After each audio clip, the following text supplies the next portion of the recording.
Neat JEE విద్యార్థులకు శుభవార్త. IIT medical entrance లో ర్యాంకులు సీట్లు సాధించేందుకు Kota digital study material WhatsApp ద్వారా పొందండి. WhatsApp number 9849016661.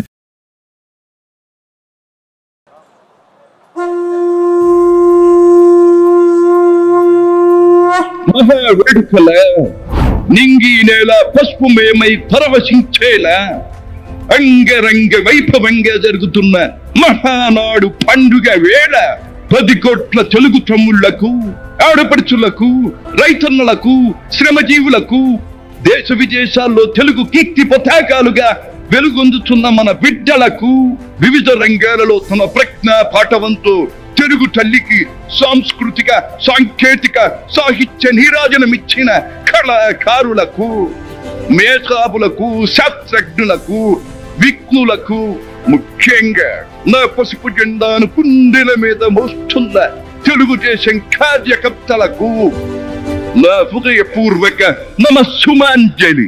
సరిగ్గా 43 ఏళ్లయింది నా తెలుగు వారి కోసం, నా తెలుగు జాతి ఆత్మ గౌరవం నిలపడం కోసం తెలుగుదేశం పార్టీ స్థాపించి. నేను స్థాపించాను అనే కన్నా పుట్టింది అనాలేము. ఎందుకంటే ఆనాడు కార్మికుడి చెమట నుంచి, కర్షకుల రక్తం నుంచి, చాడిత పీడిత ప్రజల బాధ నుంచి పుట్టింది తెలుగుదేశం. కులమత వర్గాలకు అతీతమైన నవ సమాజానికి సరైన నిర్వచనం చెప్పేందుకే తెలుగుదేశం పుట్టింది. పేదకు కనీస అవసరాలైన పూటకు పక్కెడన్నం, తన దాచుకోవడానికి పక్కా ఇల్లు, గౌరవం నిలుపుకోవడానికి ఒంటి మీద వస్త్రం, వీటితో పాటు రైతన్నల సంక్షేమం, ఆడపడుచుల అభ్యుదయం, బలహీన వర్గాలకు పాలనాధికారం, వీటిని అందించడం కోసం మొదలైన తెలుగుదేశం ప్రస్థానం ఆ తరువాత ఎన్నో మలుపులు తిరిగింది. కొత్త జగతికి, అపూర్వ ప్రగతికి బాటను వేసింది. హైదరాబాద్, సికింద్రాబాద్లకు ట్యాంకు బండతో నేను సాంస్కృతిక వారధి కడితే, ఆ తర్వాత సైబరాబాద్ అనే కొత్త నగరాన్ని పుట్టించి తెలుగు నేలకు, ఆధునిక ప్రపంచానికి సాంకేతిక వారధిని కట్టించిన వాడు చంద్రబాబు.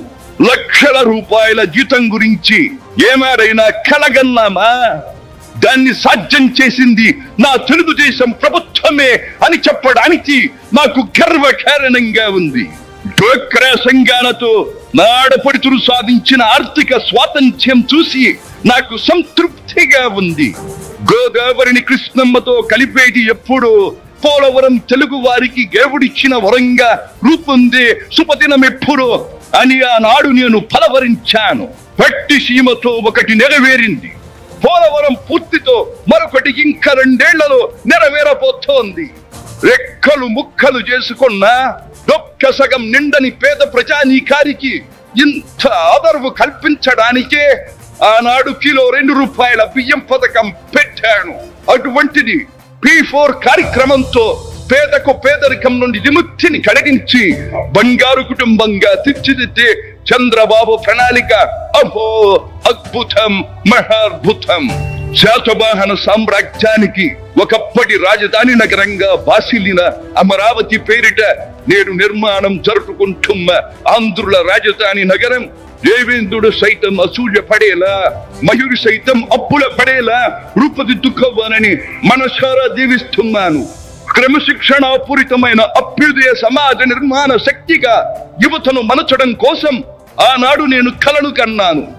యువగణానికి ప్రాధాన్యమిచ్చి యువశక్తికి పదును పెట్టి నా కలను నేడు తీరుస్తున్నాడు నా మనవడు లోకేష్. అంతేకాదు, అధికారానికి సరైన నిర్వచనం మానవ సేవ అని ఆనాడు నేను పాటించిన నియమాన్ని నేడు గతంలో ఆచరించి పార్టీ కార్యకర్తకైనా సాధారణ పౌరుడికైనా అండగా నిలుస్తూ నా వారసత్వానికి వన్నెదిస్తున్నాడు లోకేష్. గగన సీమ నుండి ఇది చూసి అయ్యారే ఫలా ఫలా మనవడా ఫలా అని మురిసిపోతోంది నా మనస్సు.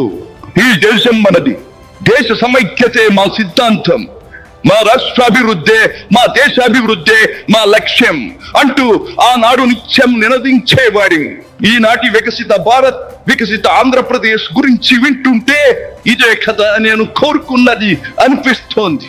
చివరిగా ఒక్క మాట, చెరుగు నేల నలు చెరుగుల పాడి పంటలతో పారిశ్రామిక వికాసంతో పరవశించాలని, తెలుగులాట ప్రతి ఇంట నిత్య వసంతాలు చెందాలని, ప్రజల కోసం అంకిత భావంతో ప్రభుత్వం చేస్తున్న కృషి ఫలితం కావాలని ఆకాంక్షిస్తున్నాను.